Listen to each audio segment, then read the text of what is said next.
Namaste, hello, and welcome to India Global Week 2020, Be the Revival, India and a Better World. I'm your host, It's a great Priyanka Deo from New. Super excited because we've registered 52 countries today. That being said, let's go right into the next section, which deals with this. For the past few years, Singapore already has deep economic relationship with India. Today, with both countries, robust and growing economy, the potential that Singapore offers to India in terms of investment and business is exponential. As this economic relationship continues to deepen, the relationship between India and Singapore will inevitably evolve for the better. With that being said, let's go right into today's session, India and Singapore, two sides of the coin, to find out more. Now, if you're taking screenshots, pictures, or posting on social media, be sure to use our hashtag #BeTheRevival. The session is presented by EDB Singapore, Enterprise Singapore, and features leading Singaporean experts, investors, and professionals. Tell us more.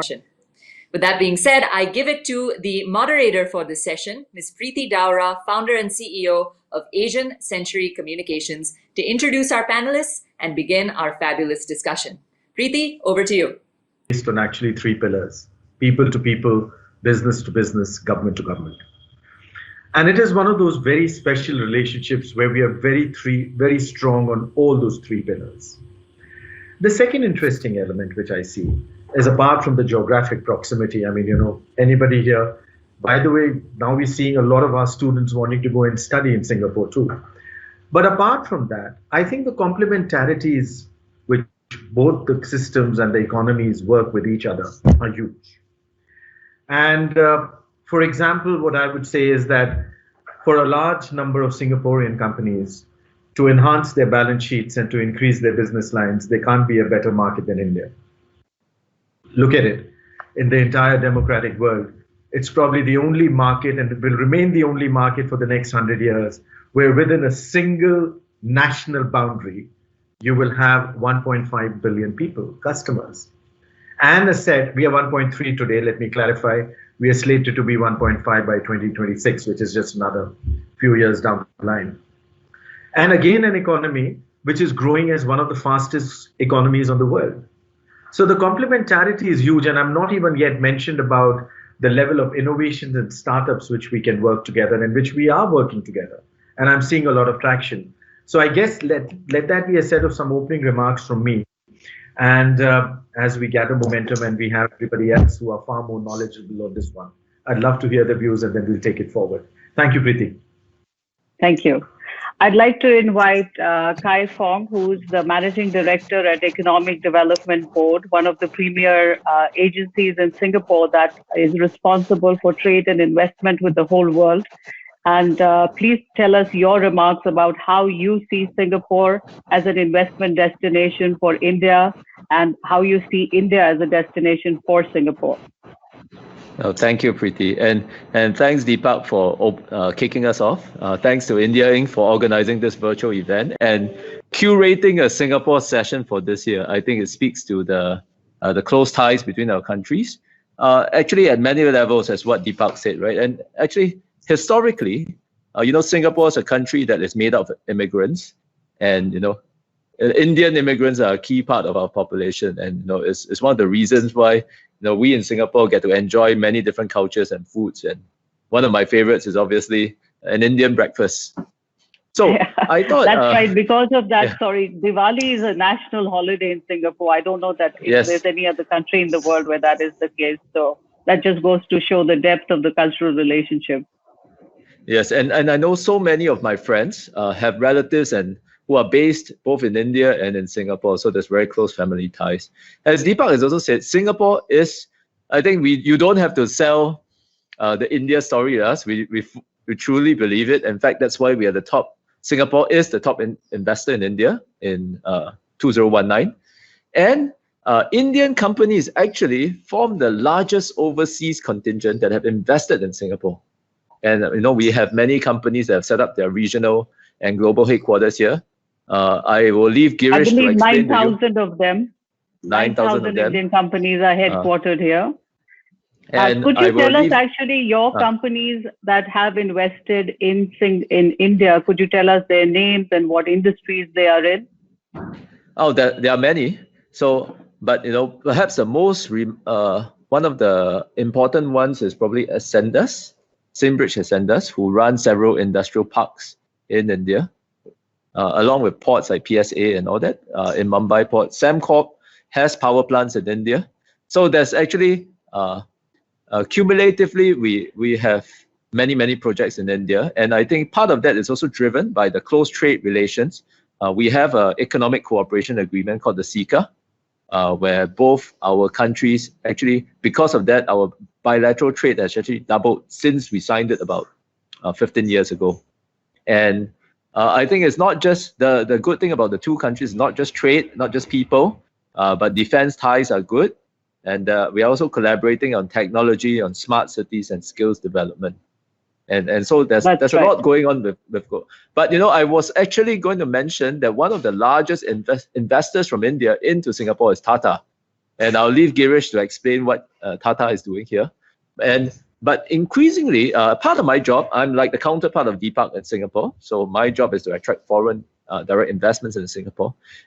Increasingly, I see also a lot of Indian startups, in fact, Indian unicorns that have expressed an interest in using Singapore as a gateway to expand into ASEAN, simply because it's an easy place to set up, easy place to raise capital, easy place to sort of get the rule of law going and make sure that all your governance structures are set up before you enter the world of ASEAN, where there's opportunity, but there's also you have to be on the ground in that sense. So really glad that we could have the opportunity to talk about Singapore and India.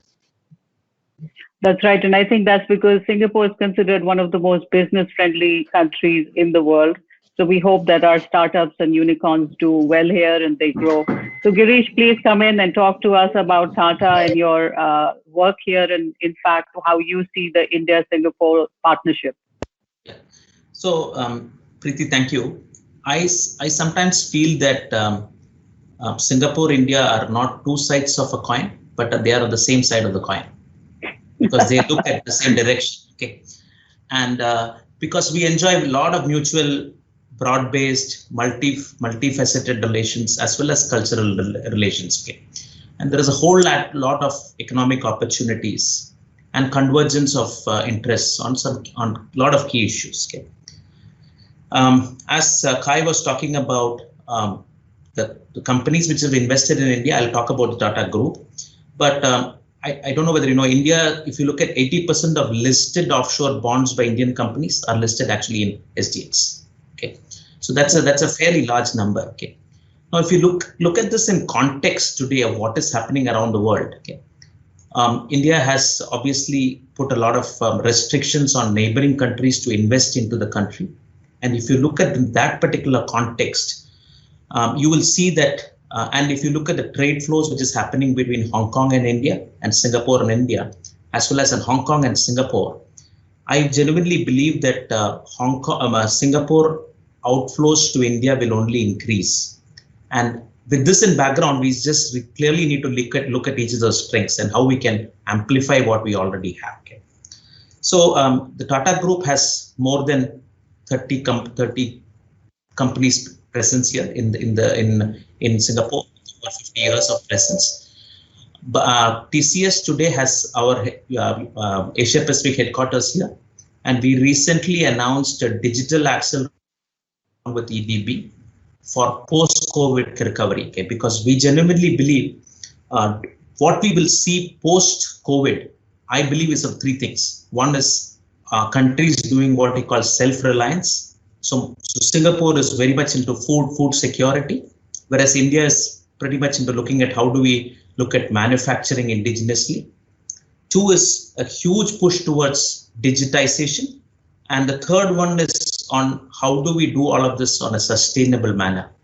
And if you put all the three into context, I genuinely believe there is a great opportunity for Singapore and India to leverage each of those strengths and take it to a completely different level, the relationship.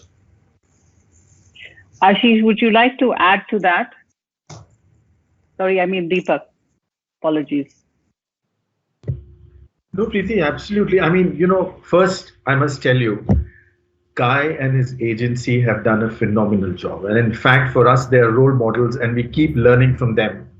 And we are hoping to catch as fast as we can. Kai, we will one day. Don't worry, we're catching up fast. But It's not a zero-sum game at all, so it's okay. But I must tell you this. See, I mentioned to you about the people to people thing. To my mind, investment is all about trust. Opportunity is there. Opportunities are all over the place. The very fact that Girish is there with such a large contingent of his own team there, the very fact that we have another 400 odd companies which are already so well established, but more importantly, we are seeing a large number, and I think that is going to be the pillar on which the strengthening of this relationship will take forward in the next few years, you will see, is going to be more on innovation and startups and MSMEs. I think the synergies there are immense. There is a very strong innovation and startup culture which Singapore has. For India, to my mind, the next growth of India will be propelled by its MSMEs, the 65 million MSMEs we have in India, and the markets they are looking to expand and work with. And these are the ones which are going to fit in, and these are the ones which have shown in the past 108 days of the most unprecedented lockdown ever in human history in India, how they've been able to pivot their business models, how nimble they are, and how very well they've been able to sustain themselves or utilize the sparse capital which is with them. Now, the strength will move from the big boys, will move down now to the smaller boys when they start working together. Boys and girls, sorry, Preeti. And that is where I see the growth taking on. We already are seeing very strong levels of partnership happening on digitization, on startups. And I think this partnership will be able to create the best, not just for the people of Singapore or the people of India, but for the entire world. We'll have some very interesting solutions which you will start seeing coming out from this one. As far as the very special positioning of Singapore is concerned, Girish alluded to that. I think that will remain, both geographically and culturally and politically and socially. The proximity is huge, and there will always be elements which will build on that, which will keep building on our trade and our investments together. But yes, this is a partnership which is all clear to grow. And as Koi mentioned, we have some very interesting companies which we see from Singapore here, which are in the real estate business, which are in the infrastructure business, and which are now very aggressively, and they position themselves well. They're very well respected and accepted in India. And they've grown. Would you like to name some of them? Well, there are a whole load of them. I mean, Koi mentioned some of them. I mean, there's no idea getting into specifics, but there are so many of them, both financial investors as well as actual operational investors. And they've seen success. And they've also realized that if you look at it from a longer term perspective, India is a good partner. So you put it all together, I think this is just the beginning of the story. There's a lot more yet to come. Thank you for those remarks. I'd also like to ask, what do you think about the skilling? And, India and Singapore are partnering very uniquely on skilling. Could you talk to us a little bit about that? Absolutely. In fact, I'm seeing a number of Singaporean startups and others which are now using the digital space to try to provide skilling. And we require skilling in significant manners. I mean, considering and Singapore is an expert in this field, so it's a good synergy. I don't think we are an expert. We are also learning, and I think they are just complementary skills that we can learn from each other. That is true. And also what is happening, Preeti, as we move out into a new world, and especially in a post-COVID, the skills required is going to be changing very fast by themselves. And that is going to be an extremely fast-changing industry. And the companies, both from Singapore and India, and especially the smaller ones, have shown how nimble they have been with their business models. And it is with that strength that you will see skilling. And where that skilling is concerned, let me tell you, I will not be surprised that these partnerships are not going to be confined to these two countries. you'll actually see solutions which are going to be applicable across the globe, which are going to be coming out of these partnerships. And I'm already seeing that, especially in the startup and the innovation stream. So I see that develop in a very significant manner going forward. Preeti, maybe if I can I add to that, yeah, maybe, please. and then Absolutely. I'll ask Girish also to talk a little about scaling, because Tata's a great example of that partnership we have in scaling up people. But let me just start by saying that completely agree with what Deepak is saying, and maybe let me get down to a little bit more specific industries. I think there are two industries that I think have a lot of potential. I firmly believe that India is on the path for a takeoff. We are already seeing so many unicorns emerge out of India. It's probably and I imagine in the next year or next 5 years, we're going to see a lot more unicorns. Part of that reason, I think, is because Prime Minister Modi's Digital India and also the very successful implementation of Aadhaar across India. There are lots of potential to develop fintech services, not just to serve India, but actually to serve the world. And so fintech is one area in which Singapore and India can work very, very closely together, because Singapore itself is a fintech hub, and it can be a gateway for India to enter the Southeast Asian market. And there's a lot of fintech projects going on. So for example, we already established an initial link for our payment systems, both within Singapore called NETS, and then one within India called RuPay, such that actually Indian tourists can use RuPay cards for electronic payments at Changi Airport, right, across Singapore. We are also looking at how we can work together to internationalize the India stack, what you call, because every country is looking at digital identity solutions. And, having met the people that built Aadhaar and, architected Aadhaar, I think we are just at the tip of the iceberg in terms of opening up tremendous potential in developing new services and capabilities. So that's one in fintech. I think there's a lot of opportunity there. Second area I thought is really B2b software companies. And we are already seeing lots of Indian B2B startups actually doing very well in India. In fact, EDB has invested in a few Indian companies in that. And there are a couple of venture capital funds that have actually put money in. So for example, Descara is one example of a B2B product company. And they sell a host of enterprise solutions. And I guess where Singapore and India can sort of partner together is that in Singapore, actually we have a large base of multinationals which have regional oversight. And there's a lot of potential to win those regional contracts from Singapore, as well as to use Singapore as, because we are open, we are connected to the region, and we are open to talent. And that sort of helps to make for a strong springboard to access Southeast Asia. And so we have been working a lot with Indian B2B startups, not just to build out marketing and sales here, but also to build out product engineering development teams here. We know that Indian engineers are amongst the best in the world, and a lot of them are concentrated in India itself. But we also think we can play a role in terms of providing a different base, maybe a more diverse base of engineering. In fact, what's interesting is that, take for example, Google. Google has its next billion users initiative or division, engineering division out of Singapore. And actually what they are doing is they are creating products for the next billion users. And, next billion users has to include India, no matter how you count it. So that's right. That's right. So I think there are lots of opportunities there. Girish, do you want to talk a little bit about what Tata is doing in terms of scaling?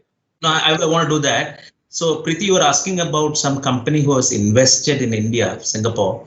So Singapore Airlines and Tata Group is a classic example of how we have joined hands together to create Vistara.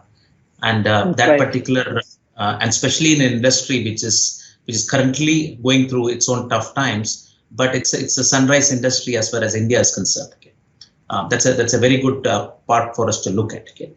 I want to just give on to Singapore Inc. Okay, why do we all prefer or why do we all like Singapore Inc. Okay, a lot of reasons. One is when specifically when businesses look for something, we look for trust, we look for transparency, we look for frictionless experience, okay, of how do we going about setting up, and then finally how do our employees, how are they welcomed in that particular country. If you look at all of this together, Singapore is a great example of how EDB-like organizations have made our own experiences as frictionless as possible. Okay.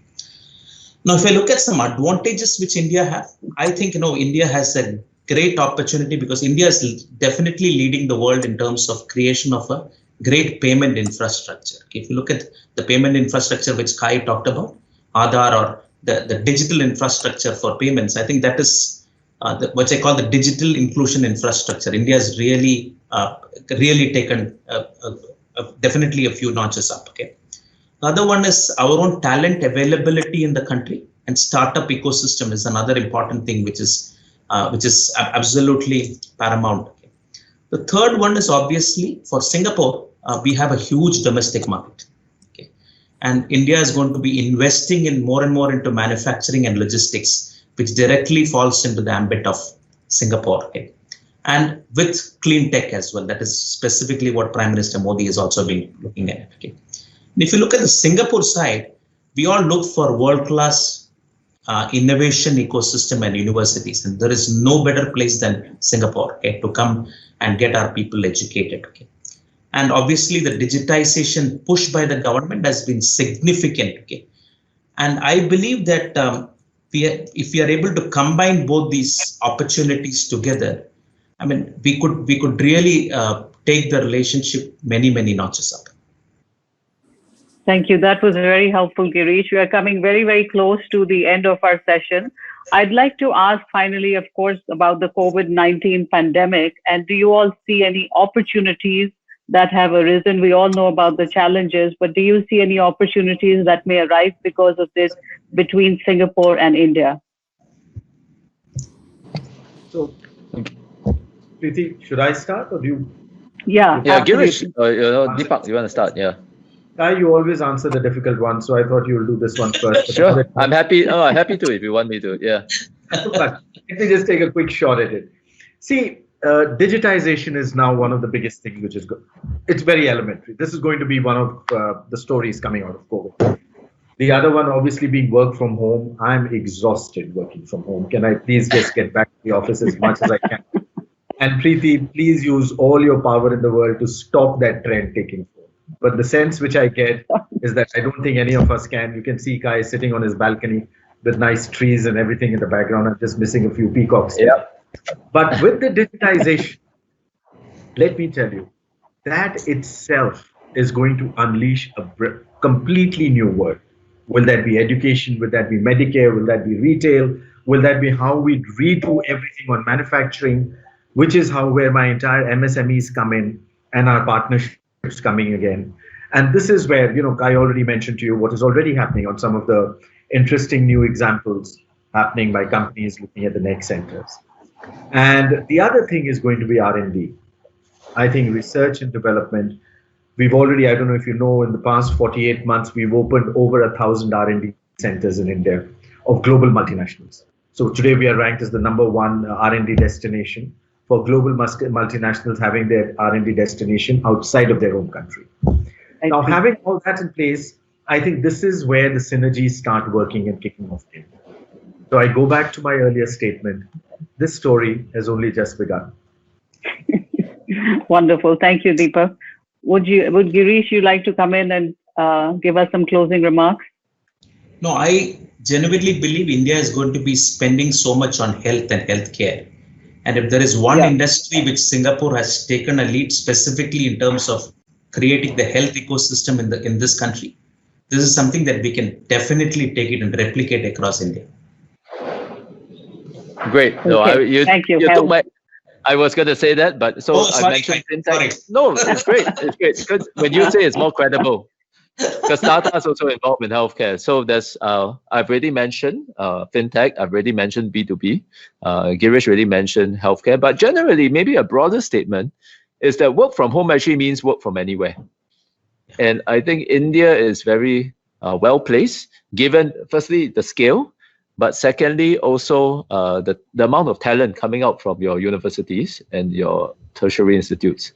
To actually provide services anywhere. And I think that's where the opportunities are. And I think the other thing going for India is its demographics, right? I mean, if you want to compare that, we always compare China versus ASEAN. And we say, look, even in ASEAN, we have 660 million people, of which 40 below, under the age of 40 is about 70%, which is a good 15 percentage points more than China, which means that we are growing and our middle class is growing. I think if you fast forward down another 10, 15 years, actually India is just behind and is going to take that sweet spot. So you can imagine if you both capture ASEAN and India, that becomes that becomes actually two big waves coming at you, right? So you have the first wave, which is ASEAN, and then the second wave, which is India. And I think there are many similarities between the markets. Of course, there are many differences because even in India, there's such a host of diversity already between all the different states. But actually, it's quite similar to ASEAN. There's also a host of diversity in different countries. But actually, there are many commonalities as well. And some of the commonalities include really, take for example, fintech, right? Many people who are unbanked, but actually with digital inclusion, with many of the new credit assessment made possible by e-commerce, by the fact that everyone has a smartphone in their pockets, made by the ubiquitous mobile data anywhere. India is one of the cheapest mobile data in the world. I'm always very envious, right? Because everyone's watching movies on the go all the time. And I think that's where I think all these lay the foundation for the completely change the way we work and the way we do business. And I tend to look at India as a place where actually you can find a lot more innovative business models that you don't see elsewhere. And actually some of those models have a potential to be able to be transplanted into Southeast Asia. So, wonderful. I mean, just one example. Just one example, sorry, right? With EDB, actually, our investment board has also has invested in a company called Live Space, and it's a bit like Pepper Fry. I don't know whether you've heard of it, but essentially, it's interior design, and done by people, but done at scale. And actually, the whole it's not just design, but they fit out your home and all that. It's great traction in Singapore, and they're looking at ASEAN. And I think it's all these business models that you never thought would be possible. Suddenly you have Uber for interior designers and interior renovation, let's say, right? So I think there's the potential is there. Yep. Wonderful. We've almost run out of time. We didn't get a chance to talk about people-to-people ties, but I do want to ask all three of you, what do you like best about India? And I'd like to ask the other two panelists, what do they like best about Singapore? And we'll close with that. Want me to go first? Or you? Yes. We'll put you on the spot. Oh my gosh. Actually, I hate to pick a city because I know any city I pick, everyone else will Actually, say, I meant the cultural DNA. In terms of the cultural DNA of Singapore and India, what do you like best about India? Well, I like the energy and the vibrancy, and which gives me a real kick every time I'm in Mumbai, and the kind of energy that you have and the kind of that seems to be it's a city that sort of never sleeps and just continues to move on, and you feel very it's got so much more energy than in Singapore, to be honest. Yeah. All right, well, you've been very gracious, thank you. Deepak, would you like to say something about Singapore? I love the openness of Singapore. Namaste, hello, welcome to India Global. I love choices which are available in Singapore for anything that you're looking for. Thank you. Girish? Everything. The multiculturalism that